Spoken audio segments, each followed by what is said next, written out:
Ok, muchísimas gracias. Gracias a todos por atender al seminario. Gracias también por la invitación. Y pues ya como escucharon de mi formación, pues soy ingeniero en mecatrónica, ¿no? Entonces realmente siempre quise o estuve interesado en trabajar en robótica.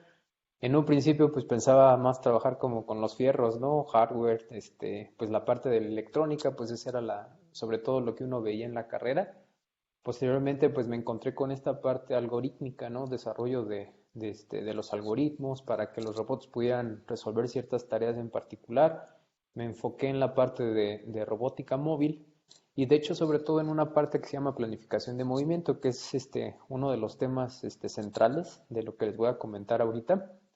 Y de hecho, posteriormente, con el profesor con el que hice mi estancia postdoctoral en el año 2016-2017, pues de hecho es un profesor que es muy conocido por su trabajo en planificación de movimiento, pero en su momento, pues de hecho, él tiene ciertos libros también publicados en esa área, y pues resulta que una compañía, a lo mejor ustedes ya lo ubican, que es esta compañía de Oculus, que en aquel entonces era Oculus nada más, ahorita ya forma parte de Facebook, de Meta.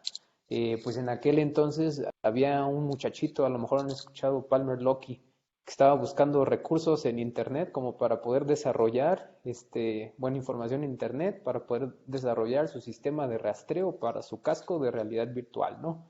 Que pues es el Oculus Rift.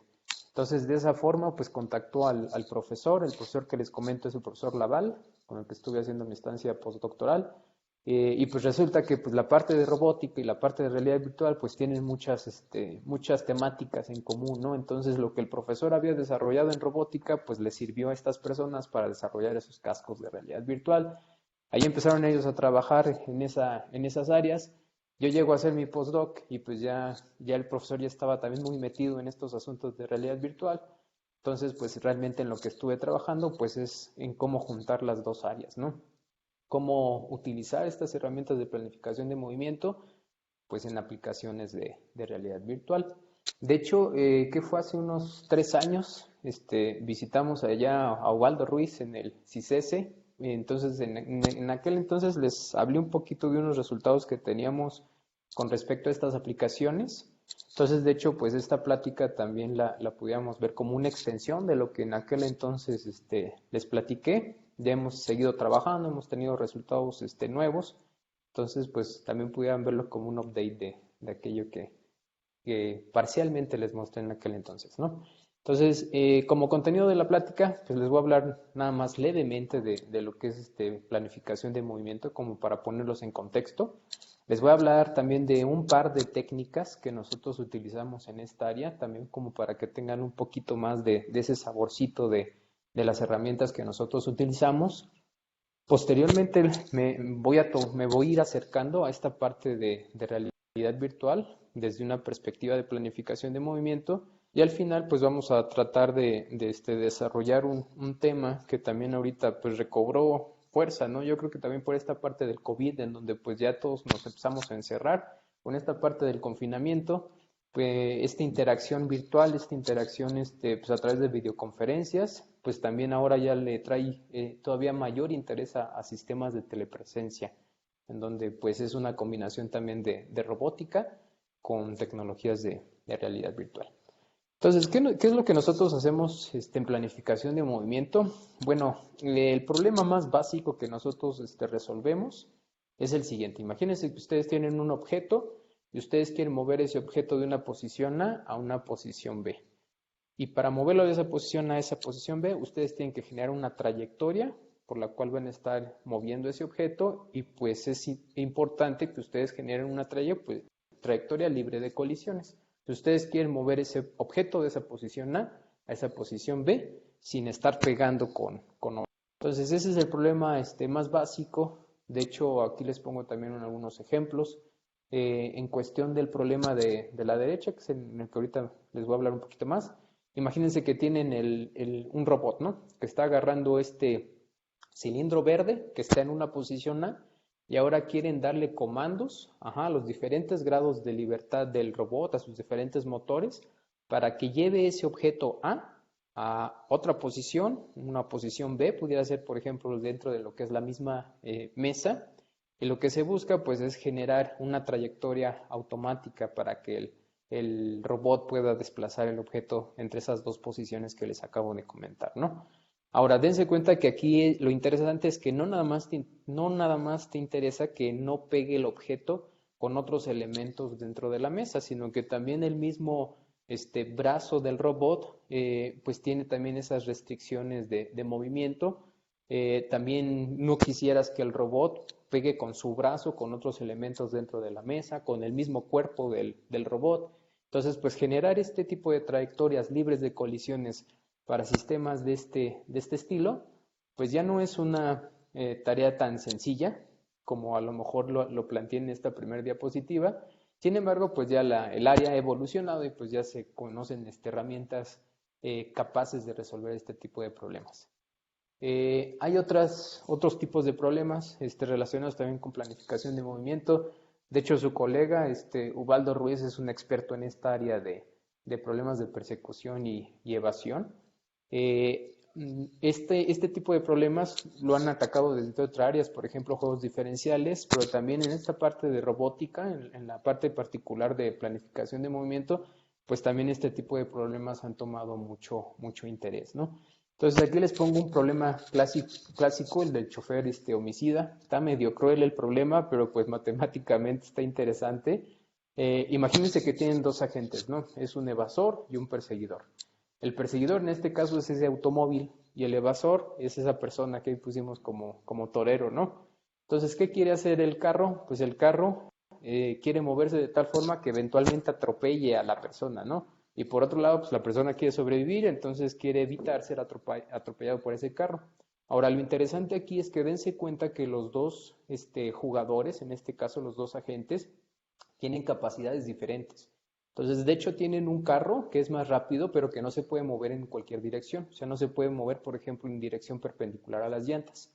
Pero por otro lado, van a tener a una persona que es más lenta, pero que sí se puede mover en cualquier dirección. Entonces, obtener las estrategias de movimiento para cada uno de los jugadores para que cumplan con su meta, pues también se pudiera ver como un problema de planificación de movimiento. Otro ejemplo de problemas que nosotros pudiéramos atacar es, por ejemplo, el de reconstrucción de objetos. Aquí imagínense que tienen un robot, ese robot tiene un brazo móvil, en el efector final de ese brazo móvil pudiera tener una cámara, por ejemplo, RGBD, un sensor de profundidad, y lo que le dan como tarea a ese robot es que reconstruya un modelo 3D de un objeto de interés. Ese objeto de interés en esta diapositiva pues es ese conejito que pusimos ahí en la mesa. Entonces, pues es generar estrategia de movimiento del robot, por ejemplo, para que pudiera generar para que se moviera a localidades de tal forma que el objeto pudiera ser reconstruido con alta resolución, o a lo mejor te interesa reconstruir el objeto en el mínimo tiempo posible. Ahí ustedes ya pudieran agregar algún otro criterio para obtener sus estrategias, ¿no? Aquí les voy a enseñar otro video. En este video sobre todo es para darles una noción de qué tanto se puede ir complicando este problema básico de planificación de movimiento, ¿no? De hecho, aquí tenemos este robot. Este robot en particular, pues es un robot de manejo diferencial. Esa es esa base móvil que ustedes pueden ver ahí. Posteriormente tienen un brazo manipulador que está montado en ese robot móvil y van a tener una cámara que está montada en el efector final. Entonces, de hecho, lo que ustedes quieren, pues es de hecho, atacar los voy a poner a partir de aquí. Lo que ustedes quieren hacer, pues, es resolver ese problema básico de mover el robot de una posición A a una posición B, pero aquí lo que se está haciendo es agregar una condición extra, y esa condición extra o esa restricción adicional es que ustedes van a tener un objeto de interés dentro del ambiente. En este caso es este globo terráqueo que ustedes tienen aquí. Entonces quieren moverse de ese punto A a ese punto B, pero quieren mantener ese objeto, ese globo terráqueo, dentro del campo de visibilidad de la cámara, o sea, no lo quieren perder de vista. Y por otro lado, también quieren tener una buena toma del objeto, o sea, quieren mantener al objeto centrado, en la toma, y por otro lado, pues también no quieren que la imagen aparezca como inclinada, no quieren mantener la imagen derecha. Entonces vean acá lo que les estoy mostrando en la esquina inferior derecha, pues corresponde a la imagen que el robot está tomando a partir de su cámara. Entonces, este es otro ejemplo de cómo ese problema, pues simplemente de moverte a B, pues se le pueden agregar otras restricciones, pues que hace tanto más interesante el problema como también pues un poco más complicado. Ahora, para darles una idea del tipo de algoritmos que nosotros utilizamos, pues les voy a mencionar un par de ellos y sobre todo pues algunos que hemos estado utilizando en este problema de investigación de, este, de planificación de movimiento en realidad virtual. Y entonces, bueno, históricamente estos algoritmos se han venido desarrollando ya desde hace yo creo que unos 40, 50 años, ¿no? Y de hecho estos algoritmos comenzaron pues tratando de hacer tratando de encontrar soluciones exactas a este problema de planificación que les comento. Las primeras soluciones pues eran simplemente análisis geométricos y a partir de geometría pues se trataba de encontrar estos caminos que tanto nos interesan, ¿no? Dentro de los más populares de aquel entonces, de esas soluciones exactas, pues están los algoritmos de descomposición en celdas, algoritmos basados en grafos, que también ahorita les voy a mencionar algunos de ellos. Hay otros algoritmos que son matemáticamente más complejos, que son estos basados, por ejemplo, en geometría algebraica computacional. Eso sí, matemáticamente son complicados, pero pues también han ayudado a establecer resultados de la complejidad en sí del problema de planificación de movimiento. Entonces, para darles un toquecito de esos algoritmos, por ejemplo, de descomposición en celdas, pues vamos a considerar el siguiente problema. Entonces, imagínense que ustedes tienen este mapa. En este mapa, su robot ahorita lo vamos a modelar como un punto que se va a estar moviendo en este mapa poligonal. Aquí los obstáculos son estos polígonos grises que les estoy mostrando en la diapositiva. Entonces, como primer paso de solución para poder generar esas trayectorias, pues vamos a realizar una descomposición en celdas del ambiente que nosotros estamos considerando, de tal forma que las celdas resultantes pues sean estos polígonos convexos. Entonces, de hecho, la generación de estos polígonos o de esta descomposición en polígonos convexos pues nos va a ayudar a resolver el problema de planificación. ¿Qué es lo que hacemos para encontrar esta descomposición? Pues simplemente en cada uno de los vértices del polígono avientan estos rayos verticales, tanto arriba hacia abajo, y pues esto va a resultar en esta descomposición de celdas convexas. Como siguiente paso, ahora lo que van a hacer es, para cada una de estas celdas, pues van a encontrar un conjunto de puntos representativos. Esos puntos representativos, en este caso, van a ser el punto medio de cada una de esas celdas y también el punto que queda a la mitad entre fronteras de celdas.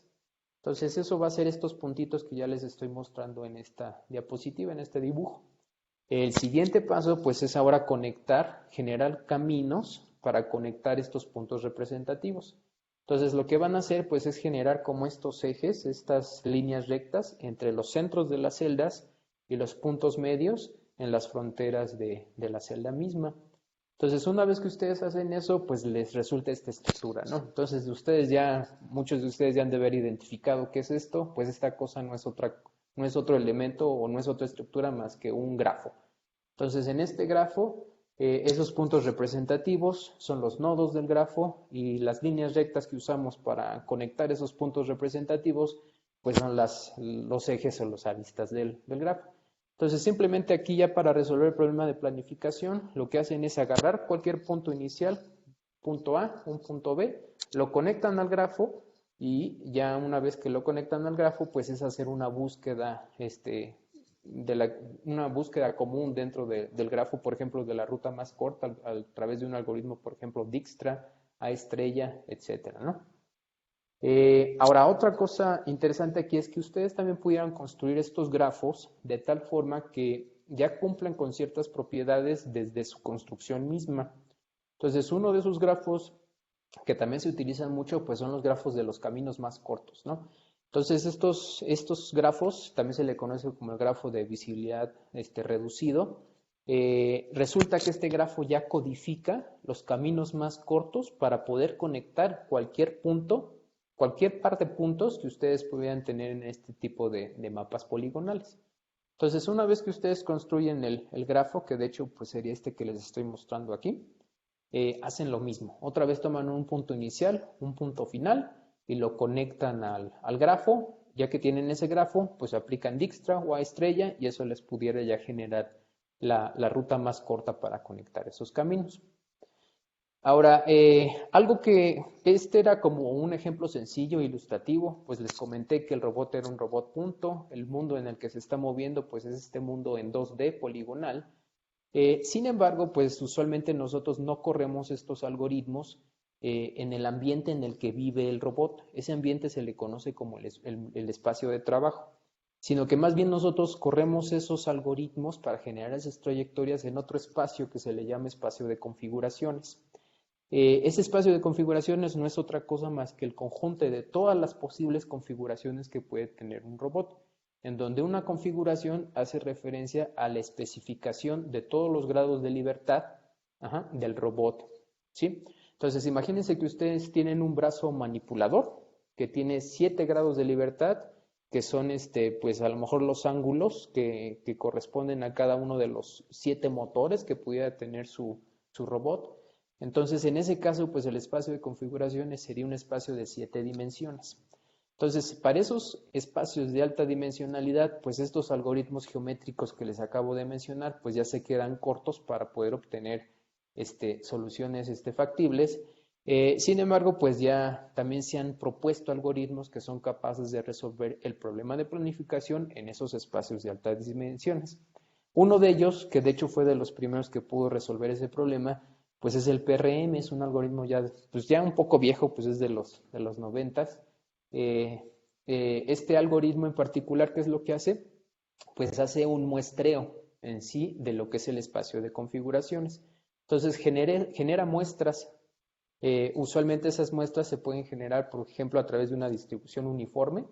Generas esas muestras, por otro lado también checas que no lleven a una colisión al robot, no al sistema. Si están libres de colisión esas configuraciones, pues las mantienes. Esas muestras ahora van a ser los nodos de tu grafo y posteriormente lo que tienes que hacer, pues ahora es conectar esas muestras, ¿no? Entonces, usualmente lo que haces, pues es generar caminos entre esas muestras y también verificas que, pues, el robot al viajar ese camino, pues no esté chocando con obstáculos o con su cuerpo mismo. Entonces, ese es el algoritmo a grandes rasgos del PRM. Posteriormente salieron otros algoritmos basados en muestreo. En particular, aquí les estoy mostrando el RRT. Este en particular, ¿qué es lo que hace? De esa posición A o esa posición inicial donde está parado el robot, lo que se hace pues es enraizar un árbol en esa posición y se empieza a generar un árbol de tal forma que cubre el espacio o explora el espacio de configuraciones. Entonces vean que pues es muy intuitivo, ¿no? O sea, ese árbol pues realmente lo que está haciendo pues es codificar caminos a partir de donde está parado el robot, pues hacia cualquier punto o cualquier región dentro de lo que es el espacio de configuraciones. Entonces aquí a la derecha pues ya les muestro una posibilidad de camino de los que se pueden generar con el RRT. Ahora este algoritmo también es fue muy sonado en su presentación y de hecho pues ahorita también sigue siendo de los más utilizados, también porque pudo resolver este tipo de problemas, ¿no? El Alpha Puzzle, de hecho yo creo que ustedes ya lo han jugado, son estos fierritos eslabones que están engarzados y ustedes tienen que moverlos de tal forma que al final los desengarcen, ¿no? Entonces este algoritmo en particular pues fue el primero que pudo resolver pues este problema generando una trayectoria para poder desengarzar los eslabones. Ahora, por otro lado, también de todo esto que les he estado comentando de generar trayectorias para llevar a un objeto o a un robot de una posición A a una posición B y que la trayectoria sea libre de colisión, es a lo que se le llama como el problema de planificación factible. Sin embargo, ustedes también pudieran estar interesados en optimizar cierto criterio en esa trayectoria. Entonces, eso ya nos da lugar al problema de planificación óptimo. Entonces, el primer componente extra que ustedes van a tener en este tipo de problemas, pues es que ahora ustedes van a tener un funcional de costo que ustedes van a evaluar pues a lo largo de la trayectoria. Entonces, realmente el problema de planificación de movimiento óptimo lo pueden establecer como se los puse aquí en azul. Es dado un estado inicial XY, lo que nos interesa es generar una trayectoria tau asterisco, que es libre de colisiones, no va a hacer chocar al robot. Esa trayectoria va a llevar al robot a un estado final XF, pero aparte nos interesa que esa trayectoria pues minimice ese funcional de costo. Ahora, ahorita se los puse como un problema de minimización, pero pues esto también lo pudieran poner como, pudieran interpretar esa J también como una utilidad y pues pudieran ahora maximizar una utilidad, ¿no? Pero pues son problemas equivalentes. Entonces aquí, bueno, resulta que hay una versión del RRT para el problema de planificación óptima. Aquí se las pongo, pues a lo mejor ahorita de primera instancia lo ven medio complicado, pues tampoco lo es mucho. Sin embargo, pues lo importante aquí es que ustedes pues alcancen a notar aquí la diferencia entre la ejecución de los dos algoritmos. Aquí es los dos algoritmos aplicados al mismo problema o al mismo escenario, al mismo mapa. Aquí el robot está parado en ese punto amarillo dentro de lo que es el centro del ambiente. La región a donde se quiera llevar el sistema pues es a esa región arriba, a la derecha, que es ese cuadro como magenta. Y de hecho, ejecutando el algoritmo RRT para generar la trayectoria, pues resulta en esa trayectoria que se muestra pues en rojo, ¿no? Ahora, por otro lado, se aplicó aquí en esta figura pues el algoritmo del RRT estrella tratando de minimizar la distancia viajada por el robot. Entonces vean claramente que pues ahora el RRT pues estrella pues también genera esta estructura de árbol, pero ahora se ve como este árbol como peinado, ¿no? Y de hecho pues después de un tiempo pues genera esta trayectoria que les acabo de mostrar aquí a la derecha. Entonces, pues esta trayectoria pues resulta al ustedes ya incorporar algún criterio de optimalidad. Entonces, ahora vamos a pasarnos a esta parte de realidad virtual y cómo podemos utilizar estas herramientas pues dentro de este contexto. Yo creo que ya muchos de ustedes ya conocen este tipo de cascos de realidad virtual. Pues realmente hubo toda una nueva oleada a partir del año 2016. Ahora sí ya son, ¿qué? 6 años desde que salieron estas nuevas versiones de cascos de realidad virtual. Unos de ellos, o los más populares, yo creo que desde ese entonces, y los que han estado a la vanguardia, pues es los que ha desarrollado Meta, que pues hace a través de Oculus.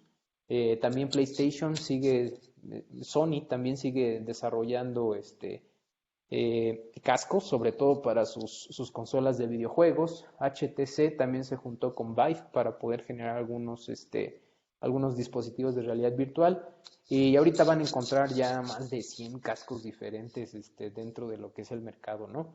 Sin embargo, los principios básicos bajo los que funcionan todos estos cascos pues siguen siendo los mismos, ¿no? O sea, van a tener dos pantallas, una pantalla para el ojo izquierdo, una pantalla para el ojo derecho.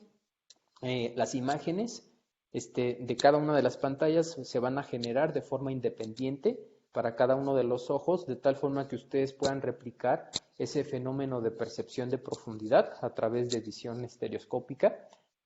Posteriormente van a tener un par de lentes que están entre las pantallas y los ojos para que ustedes puedan percibir las imágenes pues a una distancia cómoda.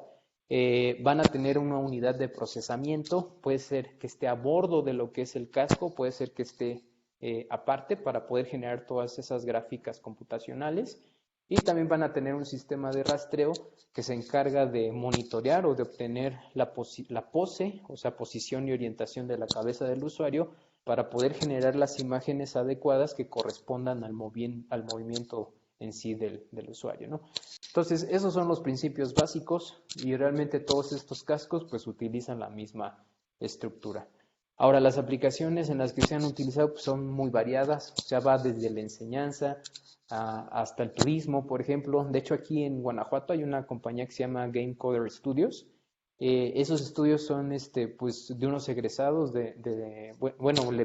los desarrolladores principales en esos estudios son egresados de la Universidad de Guanajuato. De hecho, sus oficinas están aquí en Guanajuato capital. Y pues el gobierno del estado justamente los contrató para poder generar pues esta publicidad con respecto a la ciudad, pues de lugares emblemáticos, ¿no? Como es pues el Teatro Juárez, el Callejón del Beso, Entonces estas personas lo que hicieron pues fue generar contenido a través de cámaras 360 grados para que ustedes lo puedan desplegar en estos visores de realidad virtual y pues tengan esta experiencia de esos videos pues de forma inmersiva, ¿no? Videojuegos, van a encontrar que la mayoría de aplicaciones sigue siendo videojuegos. Y pues aquí está una que en particular a mí me es de mucho interés porque pues también une esas dos áreas que me gustan, ¿no? Es la parte de la telepresencia. Imagínense que aquí tienen un robot, ese robot está en una locación remota, tiene montado una cámara y esa cámara pues está haciendo streaming a un usuario que está en otro lugar y pues ese streaming de ese video se pudiera, por ejemplo, realizar a través de un visor de realidad virtual para poderle darle al usuario pues una noción o una experiencia más inmersiva pues de que el usuario está pues en ese lugar remoto, ¿no? Ahora, realmente hay visores, ya los visores más, más sencillos que a lo mejor los pudieran ver como los visores de Meta, que a lo mejor los encuentran por ahí de los $500, pues realmente también son avanzados ya, muy avanzados tecnológicamente, ¿no? Hay otros visores como por ejemplo los de Barjo, que ya son visores de miles de dólares y tecnológicamente pudieran decir a lo mejor que son más avanzados. Sin embargo, algo que todavía permanece a lo largo de toda la tecnología y que de hecho es algo que todavía no se ha podido resolver y que es algo que también, pues yo creo que ha impedido también la masificación de este tipo de tecnología, pues es la presencia del cyber sickness, VR sickness, que también le llaman la enfermedad de realidad virtual, que ¿qué es? Pues es un conjunto de padecimientos, es como una especie de síndrome que la gente experimenta cuando utiliza este tipo de tecnologías. Entonces, dentro de los efectos que la gente experimenta, pudieran ser cosas sencillas como nada más sudoración extrema, palidez, hasta otros efectos ya más severos, como por ejemplo náusea, inclusive vómito, desorientación, dolores de cabeza. Entonces, pues es algo que todavía está presente en este tipo de visores, aunque uno diría que pues ya son muy avanzados tecnológicamente, ¿no? Ha habido investigación que ha tratado de explicar este tipo de fenómenos. Algunos, de hecho, hay muchas vertientes. No hay por qué decir que una está mal y otra está bien. Realmente parece ser que es un fenómeno muy complejo en donde pues hay muchos factores involucrados.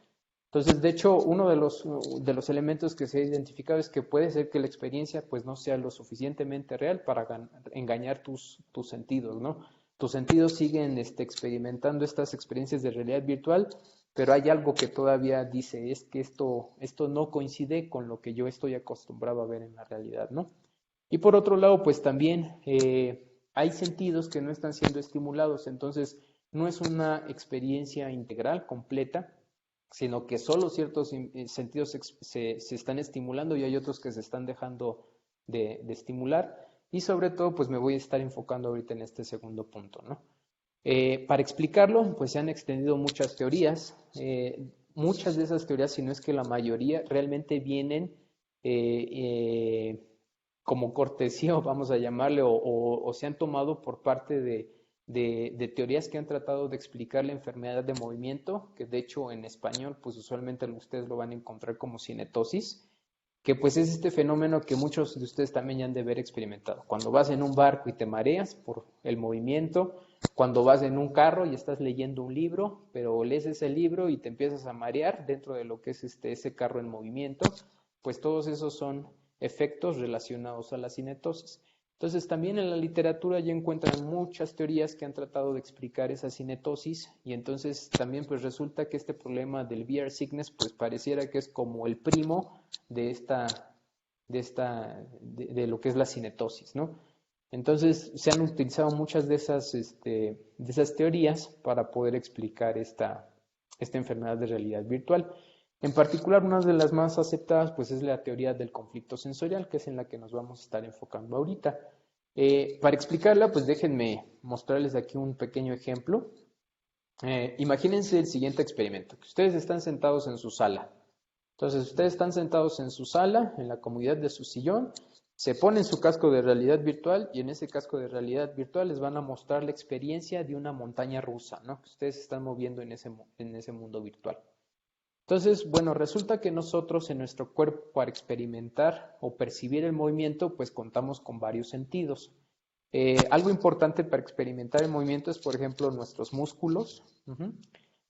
Por otro lado, también la vista, pues nos da, la visión en sí nos da mucha retroalimentación de nuestro ambiente, como para nosotros poder percibir si nos estamos moviendo o no, o si los elementos de alrededor se están moviendo. Sin embargo, otro sentido que también es muy importante es el oído interno. Entonces, el oído interno también es capaz de identificar si ustedes se están moviendo o no. De hecho, si ustedes cierran sus ojos y empiezan a mover su cabeza, van a ser capaces de percibir ese movimiento, pues también gracias a su oído interno, ¿no? Entonces, si ustedes regresan al ejemplo en el que estábamos experimentando esta aplicación de realidad virtual de la montaña rusa, ustedes estaban sentados, ¿no? Entonces, al ustedes estar sentados, pues resulta que su oído interno pues les va a estar notificando que ustedes están estáticos, que están sentados en la sala de su casa, ¿no? Pero por otro lado, visualmente ustedes van a estar percibiendo el movimiento de esta experiencia virtual de la montaña rusa. Entonces el oído interno dice que ustedes no se están moviendo y por otro lado la vista les está diciendo que ustedes sí se están moviendo. Entonces pues ambos sentidos pues empiezan a entrar en un conflicto sensorial, lo cual pues les puede llevar a percibir estos efectos adversos que les acabo de comentar, ¿no? Entonces, de hecho, pues ustedes para poder desarrollar una técnica, para poder a lo mejor mitigar o reducir el grado de enfermedad de la realidad virtual que está experimentando algún usuario, pues ahora lo que también tienen que entender pues es cierta noción de la fisiología de cómo funciona su cuerpo o en este caso pues tanto la vista como también el sistema vestibular, ¿no? Entonces, si nos metemos un poquito más a detalle de cómo funciona su sistema vestibular, pues resulta que ustedes tienen dos órganos, que son los otolitos y los canales semicirculares. Entonces, los otolitos, de hecho, resulta que funcionan como acelerómetros, detectan aceleraciones lineales. Por otro lado, los canales semicirculares transforman aceleraciones angulares pues en velocidad angular, entonces también funcionan como una especie de giroscopios. Entonces, pues resulta que en nuestro oído interno tenemos algo así como estas unidades de medición inercial, ¿no? Nada más que pues implementadas pues de forma biológica dentro de nuestra cabeza, ¿no? Pero pues en otras palabras, otolitos son como acelerómetros y los canales semicirculares son como giroscopios. Entonces, de hecho, como una primera estrategia para ustedes tratar de desarrollar técnicas para mitigar esta enfermedad de realidad virtual, pues pareciera que ustedes tienen que evitar pues el conflicto sensorial entre su vista y pues este oído interno, ¿no? Entonces, ¿qué es lo que pudiéramos hacer aquí? Pues generar también estímulo visual que no entre en conflicto con la ausencia de señal en su oído interno. En otras palabras, si sus otolitos detectan aceleraciones lineales, pues ustedes deberían de moverse en estos ambientes virtuales, pues tratando de evitar o reduciendo pues las aceleraciones lineales. Entonces pudieran ustedes tratar de moverse en el mundo virtual a rapidez constante. Entonces eso visualmente también haría que ustedes no perciban aceleraciones lineales y por consiguiente pues eso no entraría en conflicto con el hecho de que sus otolitos dicen que no hay aceleración lineal. Por otro lado, con los canales semicirculares, ¿qué tendrían que hacer ustedes? Si los canales semicirculares detectan velocidad angular, entonces ustedes tienen que moverse en el mundo virtual de tal forma que ustedes generen estímulo visual que reduzca la velocidad angular que se está percibiendo. Entonces, y tratar de evitar lo más que se puedan las rotaciones. Entonces, de hecho, pues lo que hicimos fue eso, ¿no? Dijimos, bueno, si ya entendimos un poquito más de cómo funciona el oído interno, cómo se producen estos conflictos sensoriales, pues ¿por qué no este problema de navegación en mundos virtuales, pues lo vemos desde una perspectiva de un problema de planificación de movimiento? Entonces, como un primer planteamiento, pues fue lo que hicimos, ¿no? Fue cómo nosotros podemos generar trayectorias que maximicen el confort del usuario. Entonces, pues vean que esto es un problema de planificación de movimiento óptima, como se los había mostrado, nada más que pues en su versión en donde lo que queremos es generar una trayectoria para llevar al usuario de un punto A a un punto B en el mundo virtual, pero que maximice el confort del usuario. Entonces ese confort del usuario pues va a estar modelado pues a través de ese funcional J, ahora sería como una utilidad. Entonces ahora el chiste pues es cómo diseñar o qué meterle ese funcional J. Entonces aquí ya les resumo varios elementos que ustedes pudieran considerar como para poder tratar de diseñar este funcional J. De hecho, los dos últimos renglones corresponden a lo que ya les expliqué de cómo tratar de evitar ese conflicto sensorial entre el oído interno y la vista. O sea, es eso de tratar de moverte evitando aceleraciones lineales y también tratar de moverte evitando velocidad rotacional. Sin embargo, pues también otra cosa que ustedes pudieran hacer es aplicar estrategias que traten de mitigar la vección que el usuario está experimentando. Ahora, ¿qué es esa vección? La vección es ese sentido de que ustedes están, o esa sensación de que ustedes están moviendo cuando realmente ustedes están estáticos, ¿no? Muchos han de haber experimentado eso ya. Por ejemplo, cuando estás en un semáforo, todos están en la luz roja, están todos parados y de repente se empieza a mover el carro de al lado. Tú no te estás moviendo en tu carro, el carro de al lado se está moviendo, pero de repente te pasa como que la sensación de que sí te estás moviendo. Bueno, eso es vección. Entonces ustedes también pudieran experimentar o pudieran aplicar ciertas estrategias para tratar de mitigar la vección, ¿no? Una de las más populares ahorita es, por ejemplo, tratar cuando ustedes se mueven en el mundo virtual, pues tratar de acotar el campo de vista del usuario, ¿no? Porque pues resulta que también nuestra vista periférica, pues es el componente de nuestra vista que es más sensible a la percepción del movimiento, ¿no? Entonces pueden aplicar técnicas de ese estilo. En particular, ahorita vamos a hacer uso de dos, que son las que les puse en verde, que es tratar de mantenerte alejado de los obstáculos. Si te mantienes alejado de los obstáculos, eso puede reducir la vección que tú experimentas, debido a que el flujo óptico, la magnitud del flujo óptico que tú estás percibiendo, pues también es reducida. Y por otro lado, pues también reducir el tiempo de exposición a, al conflicto sensorial o en este caso a la percepción de flujo óptico, ¿no? Entonces esos dos elementos son los que también vamos a considerar. Entonces, de hecho, pues como primer experimento, de hecho ahorita no voy a entrar a detalle aquí en las expresiones, pero pues planteamos dos funcionales de costo, es esa J1, J2 que les acabo de poner aquí. El término B trata de mantener al usuario lejos de los objetos como para que no se haga tan susceptible a experimentar ese flujo óptico y esa vección. Y por otro lado está esa L, que es tratar de minimizar la distancia recorrida por el usuario, que eso se ve reflejado pues en minimizar el tiempo en el que va a llegar el usuario a su meta y por consiguiente pues también reduce el tiempo en el que está expuesto el usuario a ese conflicto sensorial. Entonces, como primera aproximación que nosotros hicimos fue agarramos un ambiente virtual. Ese ambiente virtual era como una especie de galería de arte.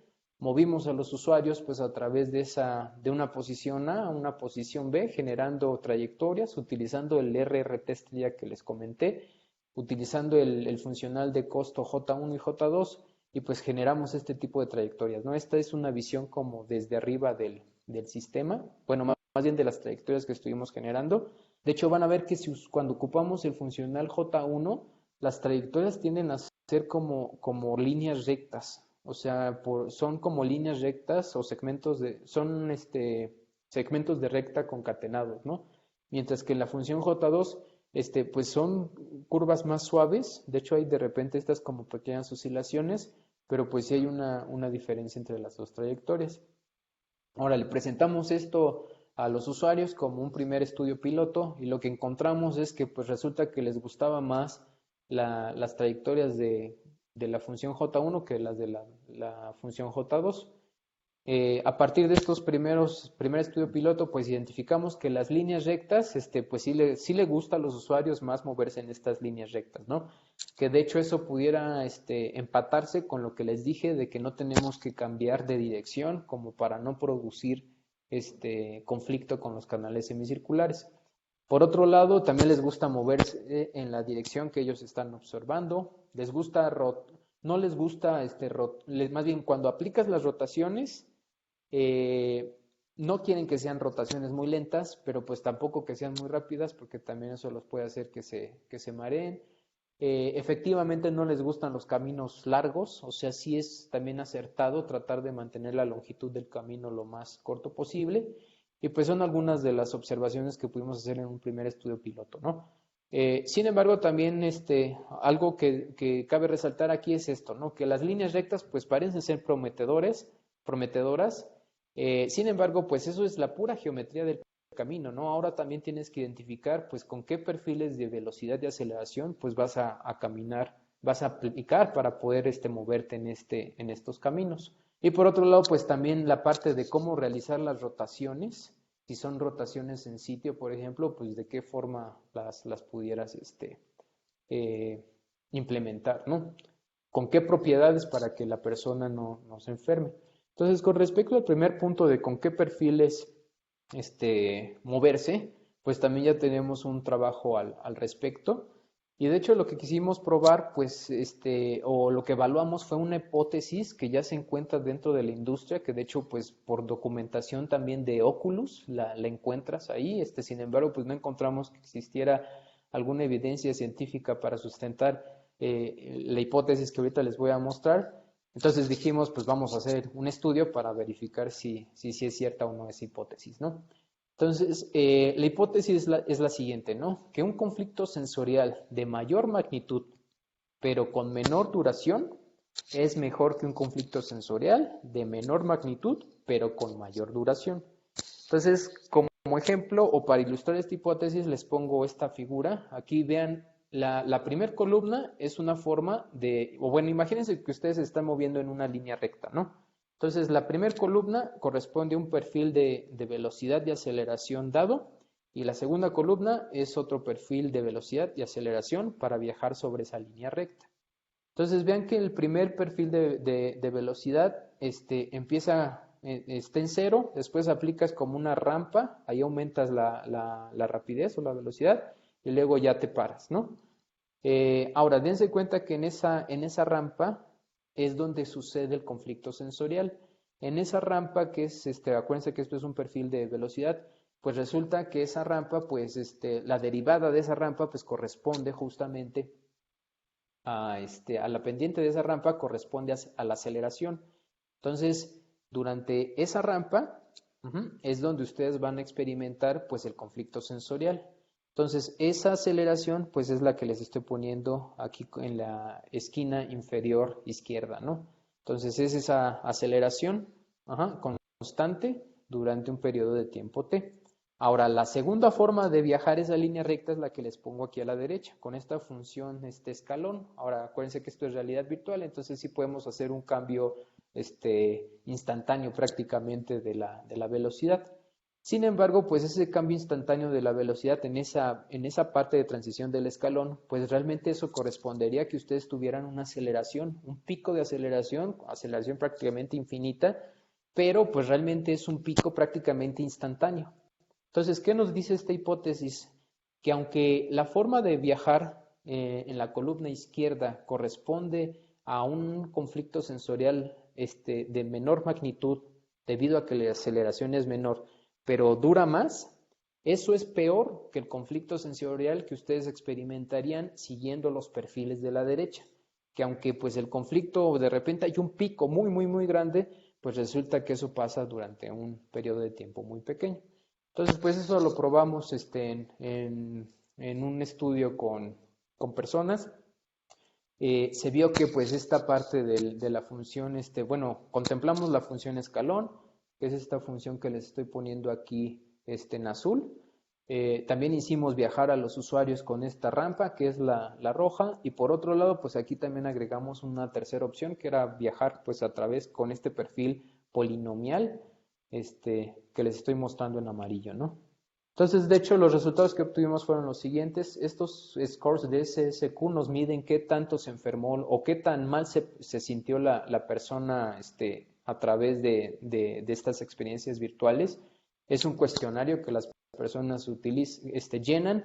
A mayor escala, pues o mayor puntaje, la persona se sintió peor, y a menor puntaje, los síntomas fueron menores, ¿no?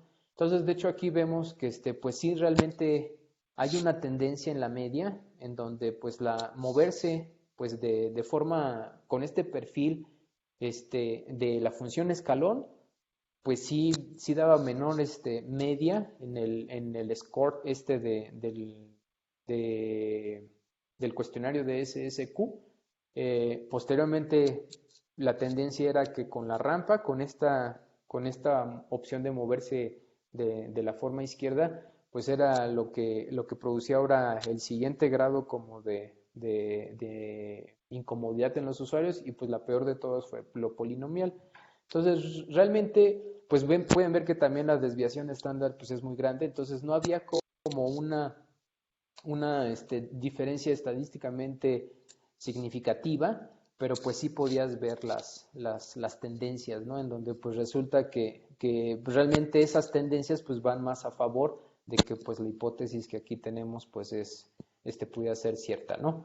Sin embargo, lo que sí podemos decir aquí es que si tú decides moverte con el perfil que aquí tienes a la derecha, pues eso no va a ser peor que moverte con la rampa o con el perfil polinomial. Ahora, ya en la última parte de la plática, de hecho creo que ya es un poco tarde, lo que después pensamos es, miren, cada vez existen más sistemas que están integrando a la persona dentro de un sistema robótico, ¿no? Un ejemplo de eso es el sistema de telepresencia que les decía. Sin embargo, pues también, por ejemplo, están los carros autónomos, ¿no? Ahí tienes una persona dentro de un carro. Ese carro lo pudieras ver como un robot, pudieras estar haciendo técnicas de control para poder generar el movimiento del carro. Sin embargo, pues pareciera que un elemento muy importante a considerar en este tipo de problemas ingenieriles, pues realmente también ya es el factor humano, ¿no? Entonces lo que quisimos fue desarrollar un marco de trabajo en el que ustedes pudieran considerar el factor humano dentro de los problemas en sí de planificación de movimiento. Entonces, hicimos este marco de trabajo, que es planificación de movimiento optimizada a través de la percepción del humano. Y lo que hicimos en este trabajo, pues fue agregar una capa arriba de la planificación de movimiento para considerar pues también el factor humano en este tipo de sistemas que ya están incorporando al humano como un elemento importante dentro del sistema mismo, ¿no? Entonces lo que hicimos aquí pues es generar una categorización de funcionales de costo. Aquí tenemos un funcional de costo que es el que nosotros vamos a estar utilizando, vamos a estar optimizando en nuestro problema de planificación de movimiento óptima. Pusimos 4 categorías, una de ellas es el desempeño, o sea que el sistema se desempeñe tal cual fue diseñado. Por otro lado, el confort del usuario, esos son elementos que ya tienen que ver con el factor humano. También la parte de los criterios tradicionales de planificación de movimiento, por ejemplo, viajar cierta trayectoria, minimizando el consumo de energía del robot, ¿no? Otros que corresponden pues también a elementos que tengan que ver con la interacción entre robots y con otros usuarios. Entonces, aquí tenemos una serie de criterios a optimizar. Entonces, de hecho, ustedes pueden percibir que esto ya es un problema de optimización multiobjetivo.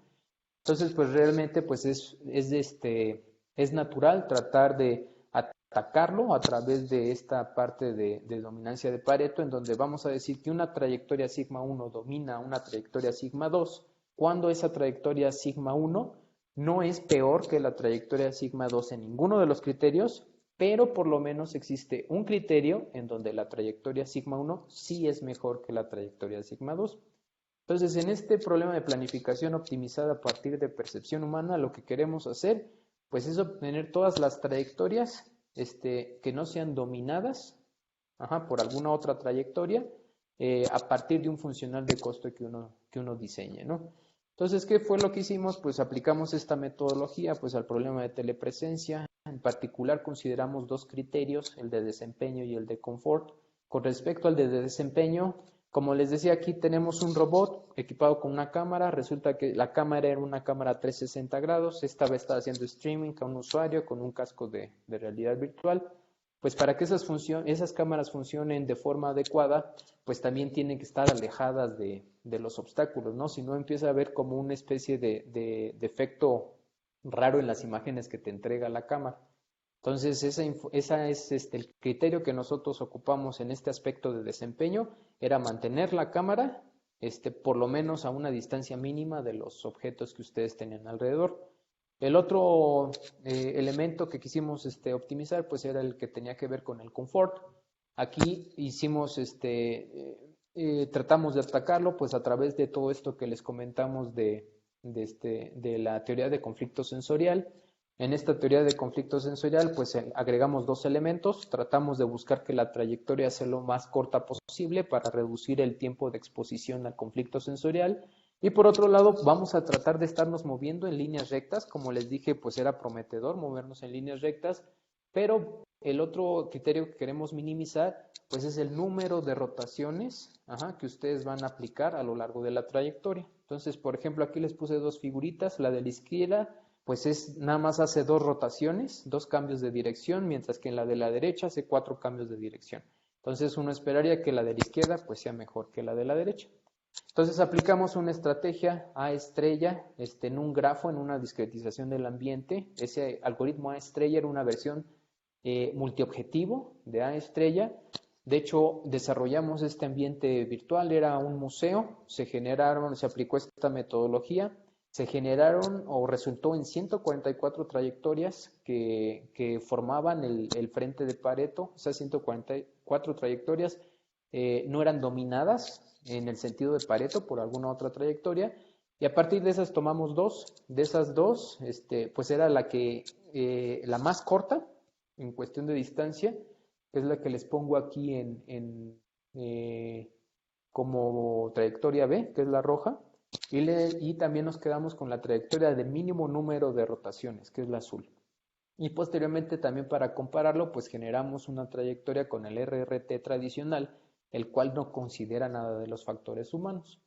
Cuando expusimos estas trayectorias a usuarios, pues resulta que estos scores de SSQ, pues si el que dio el menor puntaje de SSQ, que se refleja en que era la trayectoria más cómoda, pues sí fue la trayectoria que tenía menos rotaciones en sitio, en este caso la azul, y seguida por la trayectoria que era la de Pareto, pero la más corta, y la más incómoda pues fue la del RRT.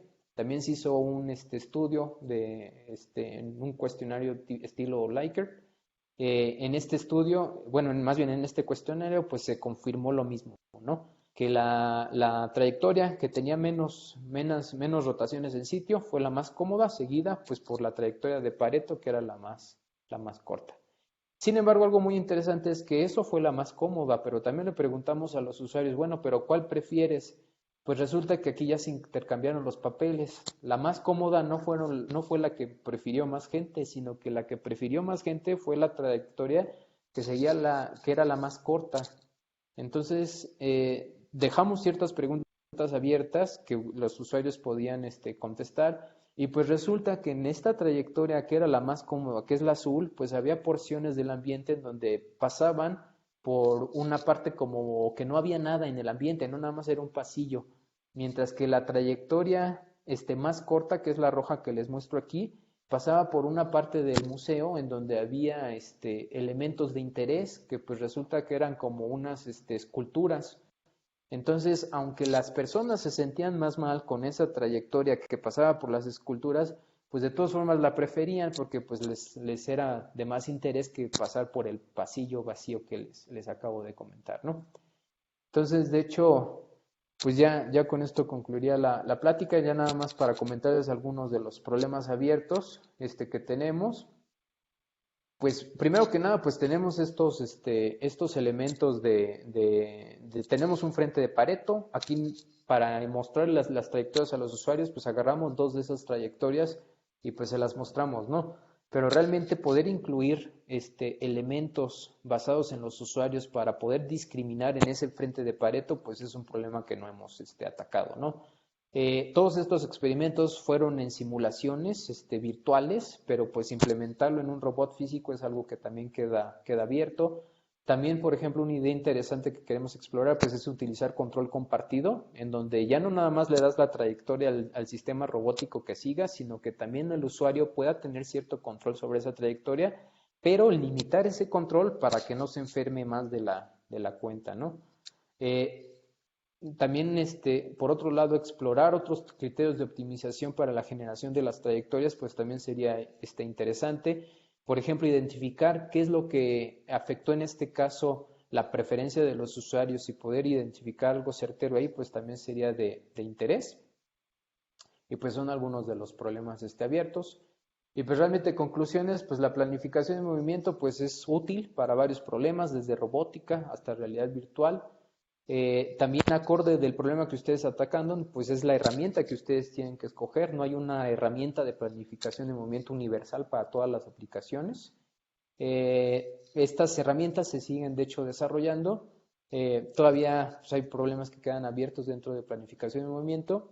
Y también, como pueden ver, pues ya el generar un sistema de telepresencia que considere el factor humano, que considere las preferencias de los usuarios, que considere la comodidad del usuario, pues todavía es un problema abierto, ¿no? Entonces aquí pongo una lista de colaboradores y pues ya con esto terminaría la plática, ¿no? Creo que me pasé un poquito de tiempo, pero si tienen alguna pregunta, pues Muchas gracias, doctor. la Muy contestaremos, ¿no? interesante. Muchas gracias, doctor. Muy interesante la plática. Pues damos inicio a la sesión de preguntas y respuestas. No sé si alguien en el chat quiere escribir la pregunta. Igual yo tengo una duda.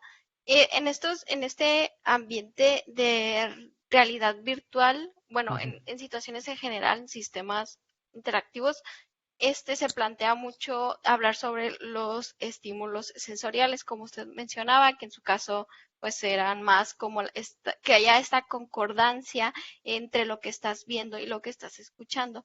Pero le pregunto si más en términos de lo que ustedes están trabajando, puede existir que las personas se sientan mal al haber una sobreestimulación. O sea, puede existir la situación de la sobreestimulación en esta parte puede ser considerada para la planificación de trayectorias. Sí, mira, bueno, esa parte de la sobreestimulación es muy interesante, ¿no? En el sentido de que, pues de hecho, estos sistemas que les acabo de mostrar, pues es esta última generación que salió a partir del año 2016, ¿no? Pero realmente había otros sistemas de realidad virtual, por ejemplo, en los años 90 hubo un boom, en donde pues la tecnología pues nada que ver con lo que nosotros tenemos ahorita, ¿no? Realmente, bueno, a lo mejor varios de ustedes son muy jóvenes y no conocieron, por ejemplo, el Virtual Boy de Nintendo, ¿no? Pero habrá otros que sí lo ubican, en donde las gráficas, hagan de cuenta, era un visor de realidad virtual. De hecho, ni siquiera tenía sistema de tracking, simplemente lo ponías en la mesa, lo usabas y las gráficas eran puras líneas rojas pintadas sobre un fondo negro, ¿no? Entonces, pues ese era como el estado del arte, ¿no? En aquel entonces. De hecho, mucho se pensaba en que conforme se iba a aumentar la tecnología, pues también muchos de estos problemas referentes, por ejemplo, a la enfermedad de realidad virtual, pues iban a ir resolviendo, ¿no? Una posible causa de este fenómeno de la enfermedad de la realidad virtual, por ejemplo, es el retraso que tienes entre el sistema de rastreo y lo que tú despliegas en la pantalla, ¿no? Entonces, eso sí se ha ido mitigando con el avance de la tecnología. Pero por otro lado, uno diría, bueno, ya, por ejemplo, las gráficas computacionales, ¿no? Ya no tenemos estas líneas rojas que teníamos en el Virtual Boy, y ahorita sí ya tenemos gráficas más interesantes, ya tenemos gráficas más realistas, pero pues resulta que esas gráficas pues también ya están llevando a lo pudieras ver como una sobreestimulación, ¿no? En donde ya esas gráficas ya llegan a ser tan realistas que ya te dan un mayor grado de inmersión, en donde ese mayor grado de inmersión también puede aumentar otros efectos como la vección. A lo mejor con esas gráficas de rayitas rojas, tu cerebro era capaz de filtrarlas y decir, ¿sabes qué? Esta experiencia no es convincente, entonces yo visualmente no experimento o no siento que me estoy moviendo, ¿no? Pero si ya haces gráficas computacionales, fotorrealistas, y con eso empiezas a saturar ahora ya la visión de la persona, pues ahora sí el conflicto sensorial ahora se está llevando a una mayor magnitud, porque ahora la persona ahora sí está convencida de que visualmente se está moviendo, ¿no? Ujú. Entonces, pues sí, al aumentar la tecnología, muchos problemas pensaban que se iban a mitigar, algunos sí se mitigaron, pero pues también con esta sobreestimulación ahora resulta que pues se está haciendo más convincente ciertos estímulos que se están induciendo a la persona y pues también han sido pues contraproducentes, ¿no? Ujú. Entonces, también moraleja, no siempre tener mejores gráficas y hacer experiencias más realistas, pues resulta ser mejor en este tipo de tecnología, ¿no? A lo Siempre mejor tener un balance. sí. Entonces, pues sí se puede llegar a este tipo de Sí, sobreestimulación y pues pudiera ser también contraproducente, ¿no? Y sí, eso se ha claro. visto con estos nuevos visores. Sí. Ujú, Creo que en el chat la doctora Mónica tiene una pregunta. Si ujú. quiere, puedes mutearse, doctora. Ricardo había levantado la mano primero, pues Ah, ok. Entonces, Ricardo, si quieres desmutearte. Sí, muchas gracias. Muchas gracias por la plática, muy interesante. Y mi duda va en el sentido de, desconozco si hay experimentos que midan si existe, si el uso prolongado de las tecnologías de realidad virtual tienen efectos que perduran más tiempo, que la enfermedad de la realidad virtual perdura por más tiempo, es decir, por más horas, por más días, este uso prolongado. Y si es así, si existe este tipo de experimentos, si se ha considerado investigar si estas curvas que presentó, bueno, ¿se me fue el nombre? Sí, las curvas de movimiento que ayudan a reducir la enfermedad de realidad virtual a corto plazo, también tienen efectos para reducir la enfermedad de la realidad virtual a largo plazo. Sí, mira, con respecto a exposición continua, pues también se ha visto que sí hay como adaptabilidad, ¿no? Entonces, pues resulta que si empiezas ahora sí que es como si hicieras callo, ¿no? Entonces, puedes estar expuesto a este tipo de dispositivos, bueno, no de dispositivos, a este tipo de experiencias, y pues usualmente las primeras experiencias son las que te sientes más mal, ¿no? De hecho, eso pasa también como uno desarrollando este tipo de sistemas, pues hay que tener cuidado, ¿no? Porque hay veces que lo pruebas en ti y lo sigues probando en ti y lo sigues probando en ti y a lo mejor ya para ti ya el sistema ya no es incómodo, pero pues es porque has estado expuesto continuamente a este tipo de tecnologías, ¿no? Entonces, pues sí hay veces que ya pierdes noción de qué sí es cómodo y qué es incómodo para las demás personas, ¿no? Entonces, sí hay personas bueno, hay estudios que han mostrado que sí existe esa adaptabilidad. Algunos lo plantean como que pues también puede ser como una opción para masificar este tipo de tecnologías, que la gente finalmente se acostumbre a este tipo de exposiciones. Sin embargo, pues también ahí entra el otro aspecto, ¿no? De que si a una persona le das la opción, digo, no es como mucho por ejemplo, entrenamiento militar se hace a través de simuladores, ¿no? Pero ahí tienes un general que está dando las órdenes y si tú quieres que ese militar genere esa adaptabilidad de este tipo de tecnologías, pues ahí simplemente lo tienes entrenando durante pues, días o meses, ¿no? Pero nosotros como usuarios no somos así. O sea, si a nosotros nos dan este tipo de cascos y no te gusta, pues ya simplemente lo dejas, ¿no?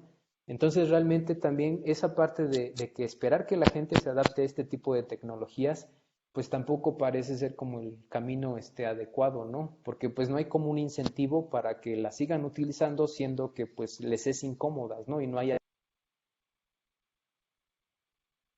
También entran pues este tipo de estrategias que estamos tratando de seguir, ¿no? O sea, como tratar de hacer la tecnología lo más amigable posible para que las personas lo puedan utilizarlas, no se desanimen en utilizar estas tecnologías y pues también a la par yo creo que va a seguir pasando eso, ¿no? De que conforme la gente esté más expuesta a este tipo de tecnologías, pues se van a adaptar.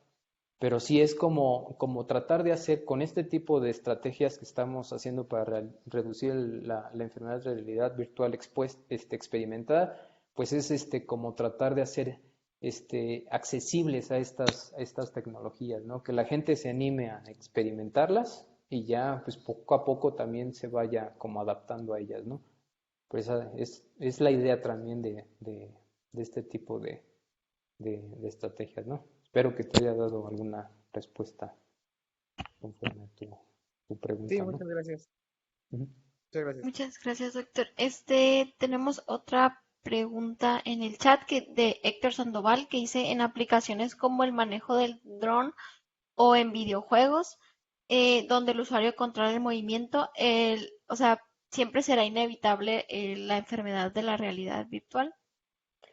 Pues a lo mejor ahí entra el punto abierto que les comentaba, ¿no? Esa parte de control compartido era lo que les mencioné. O sea, estas estrategias de control compartido es como algo intermedio entre lo que me comentas y lo que aquí presenté en este seminario, ¿no? Aquí en el seminario nosotros generamos las trayectorias y pues realmente es como si la persona se subiera a un carrito y pues le dan el paseo, ¿no? La otra que me comentas, pues es utilizarlo de forma manual, pero un punto intermedio, pues es, a lo mejor la persona puede tener cierto control en el sistema, pero las posibilidades de control tú las acotas, o sea, no le dejas hacer cualquier cosa porque pudiera ser que ciertos movimientos pues le generaran esa parte de experimentar ese VR sickness, ¿no? Entonces es como un punto intermedio, una estrategia de control compartido en donde le des libertad al usuario, pero pues trates de limitar lo que pueda hacer él con tal de que no se enferme, ¿no? Entonces yo creo que lo ideal pues sí sería algo intermedio, pero por ejemplo, sí he visto personas, pues ya están estas carreras de drones, ¿no? Se ponen estos visores, agarran los controles y órale, ¿no?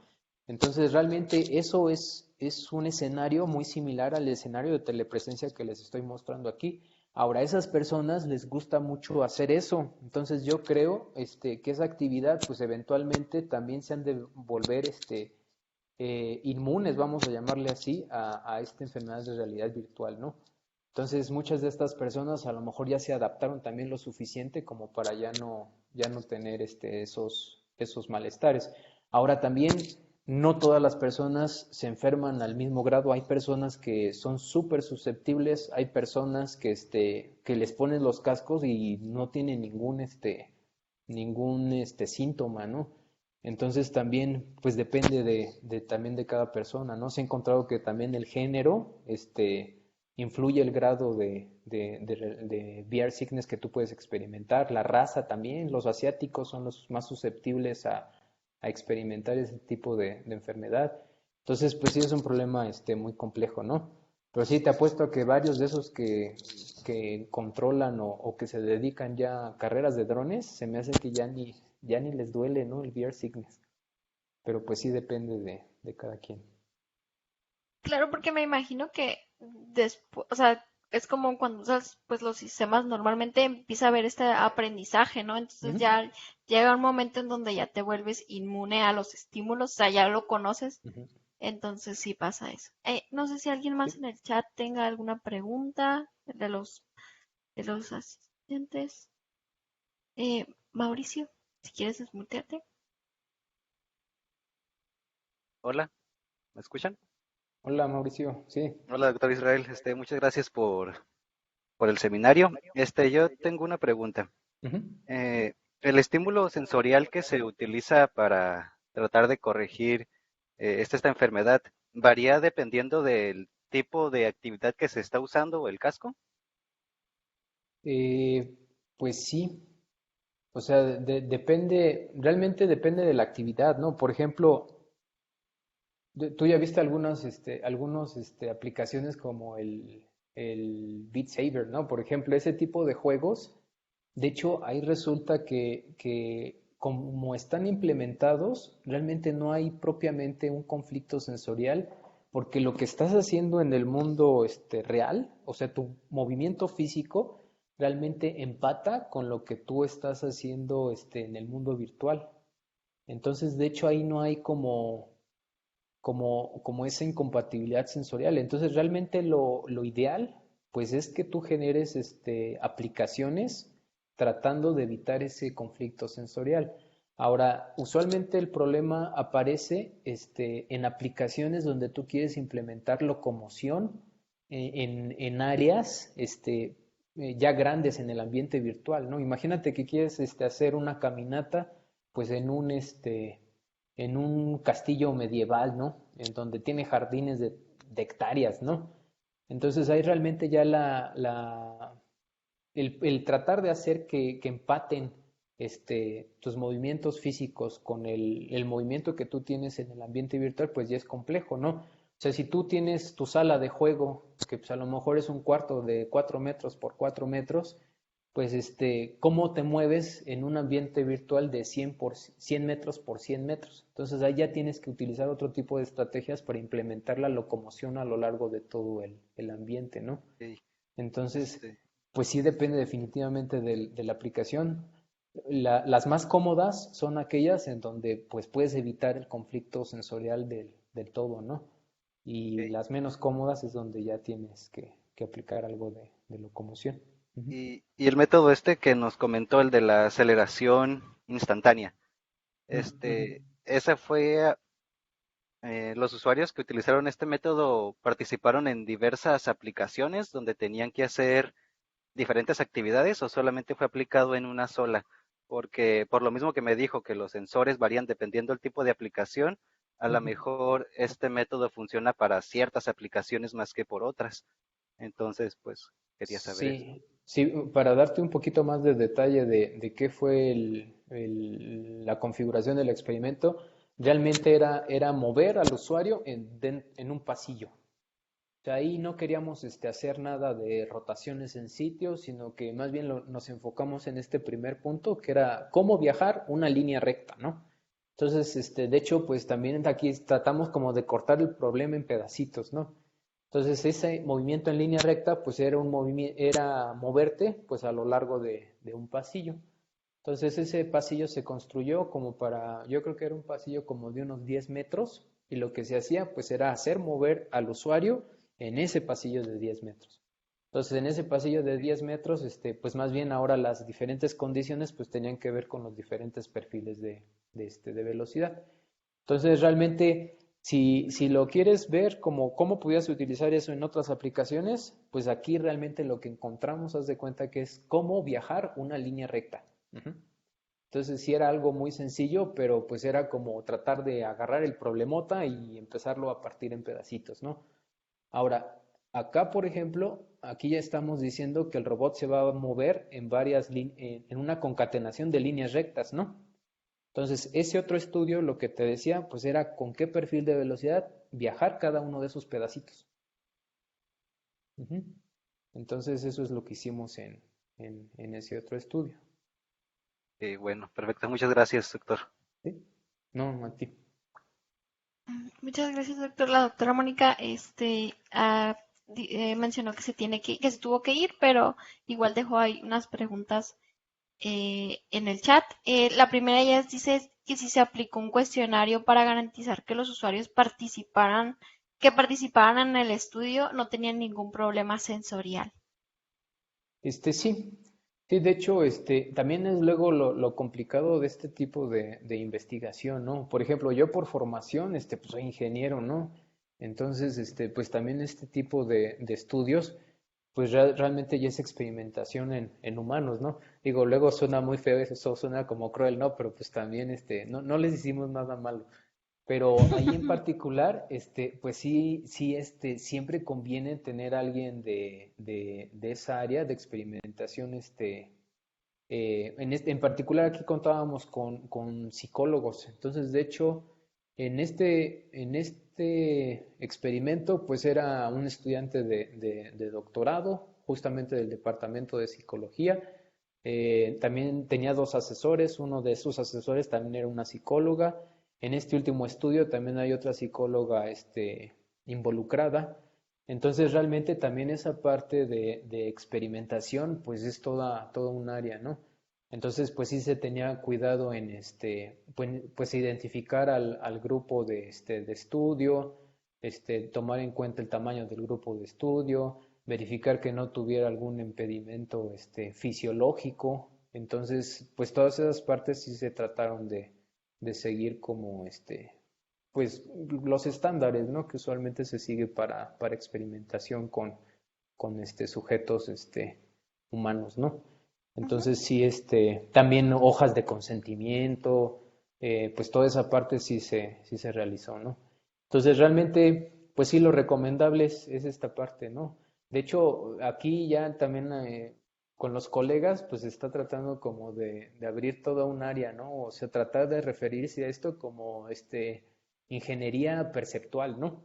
Entonces Sí, tiene elementos ingenieriles, pues toda esta parte del robot, de las cámaras, el hardware, pero pues lo importante es considerar también que hay una persona involucrada en estos sistemas, ¿no?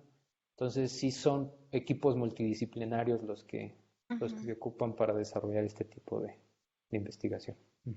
Sí, claro. Otra de las preguntas de la doctora dice que si del trabajo futuro con respecto a las preferencias de usuario en las trayectorias de movimiento para encontrar el frente de Pareto, Ujú. si ya se conocen estas trayectorias. Sí, no, la parte de las preferencias, ya no la hemos, todavía no la hemos retomado. De hecho, también hablando con otros, colegas, nos recomendaban enfocarnos en literatura que también tenga que ver con atención, ¿no? O sea, es a lo mejor, de hecho ya hay cascos, ¿no? Que también lo que hacen es tracking de los ojos. Entonces, viendo, por ejemplo, o analizando, dónde están poniendo su mirada las personas, pues también te puedes dar cuenta, pues, en qué están poniendo atención, ¿no? Entonces, esa parte de ver dónde está la atención de las personas, pues pareciera que también nos puede dar como cierta noción de qué prefieren las personas, ¿no?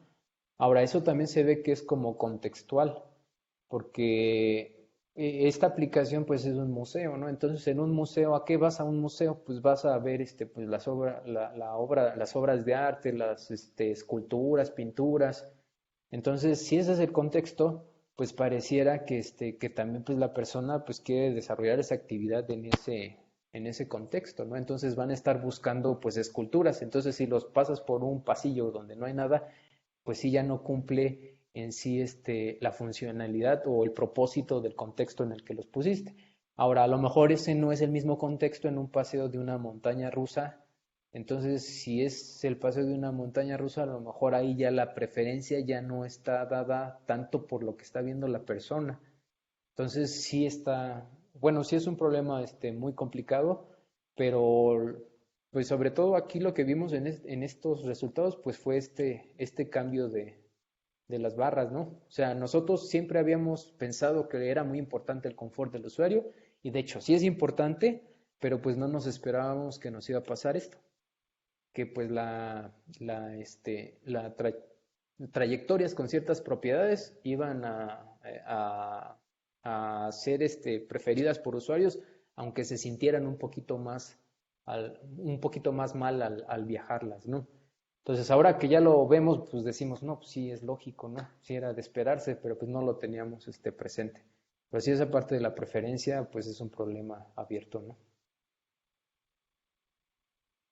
Ok, muchísimas gracias, doctor. Y ya la última pregunta es que en muchos escenarios de realidad virtual, plantean el uso continuo por un periodo de tiempo considerable.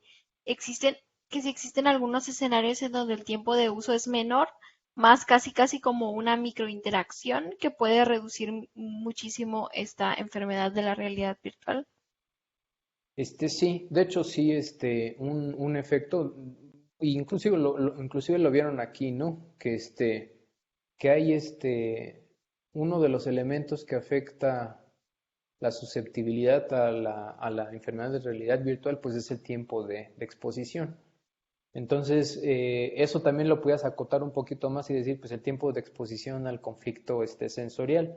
Entonces, hay aplicaciones, como le decía Mauricio, en donde fueron diseñadas de tal forma que no hay conflicto sensorial, o sea, tú te mueves físicamente y en el mundo virtual también te estás moviendo físicamente y hay un match uno a uno. Entonces ahí, pues realmente el tiempo de exposición, lo que te puede causar de malestar es si juegas mucho ese tipo de aplicaciones, pues a lo mejor es de irritación de ojos o cosas de ese estilo, ¿no? Pero no es algo propiamente relacionado al VR Sickness que pudieras experimentar. Pero sí, pues si algo que consideramos a lo largo de todos estos estudios, pues sí era como tratar de reducir el tiempo de exposición al conflicto sensorial. Y luego también es algo que se va como que acumulando, ¿no? Entonces puede ser que tengas un cierto tiempo seas expuesto al conflicto sensorial, pero pues eso se te va acumulando. Entonces puede ser que también a lo mejor si tienes una microexposición, pues no te sentiste mal, ya no pasó nada. Si fuiste expuesto a mucho conflicto sensorial durante mucho tiempo, puede ser, hay personas que se quedan con los síntomas por horas, ¿no? Entonces, aunque ya no estén en la experiencia de realidad virtual, pues ya los dejaste mal por horas, ¿no? Y sí me ha tocado ver personas que se quedan mareadas y con náusea ya con los efectos Ujú. horas después de la exposición, ¿no? Entonces, sí, el tiempo de exposición es muy importante y pues hay que tomarlo en cuenta, ¿no? Ok, muy bien. Muchas gracias, doctor. Muchas gracias por la plática. Estuvo muy interesante. Pues invitamos a los participantes, a los que estuvieron en la reunión, de que si tienen alguna otra duda, de ser posible lo puedan contactar a usted o no sé si hay alguna manera para Sí, contactarlo. sí, por ahí puse mi correo. Bueno, es israelb, @cimat.mx. Ok, Entonces, sí, muchísimas ahí gracias. puede ser. Ujú. Bueno, muchas gracias por la plática. El Centro de Investigación Científica y de Educación Superior de Ensenada, el Departamento de Ciencias de la Computación, otorga al presente la constancia al doctor Israel Becerra Durán por su impartición del seminario de telepresencia, un caso de estudio para la planificación de movimiento y realidad virtual, presentado al Departamento de Ciencias de la Computación el día 24 de junio del 2022. Muchísimas gracias, doctor.